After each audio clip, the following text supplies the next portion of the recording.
All right, thanks, Keith. Folks in Noxapater are still in shock after the death of Carolyn Burnside. As we first reported this weekend, her death being investigated as a homicide. WCBI's Parker Keene talked with Burnside's husband. He joins us in the studio now to tell us more about what she meant to her community. Parker? That's right, guys. What Daryl Burnside said about his wife was repeated by several others that we talked to, an involved community member and a loving family member, which leaves people asking themselves the question, how could this happen to someone like her? It's a different feeling on Mary Cole Road in Noxapater, as a hole was left in the community early Saturday morning with the death of Carolyn Burnside.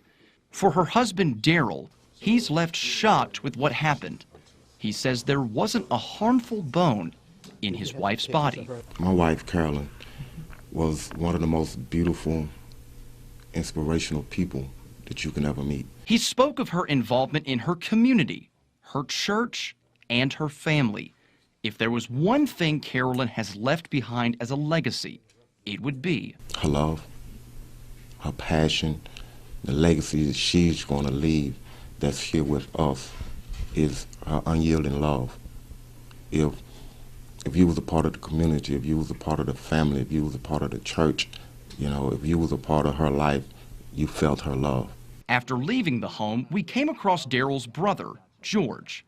The things he had to say about Carolyn were almost word for word. She was a church-going lady, she was an urchin, she sang in the choir, and she was a Sunday school teacher. She was just a good community person, and she was loved by many people. There's still a level of shock in the community as a whole that something like this would happen to anyone. And we got quite a few people live around here, but it's still a small community, and to have things like this to happen in this community, yeah, it really is a shocking to us, so it really are.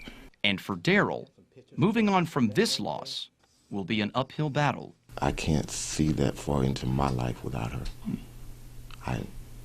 I'm just trying to get through every minute. You know, looking 3 months down the road, I can't see it. I don't know where, speaking of myself, but I know I gotta draw strength. In Noxapater, Parker King, WCBI News.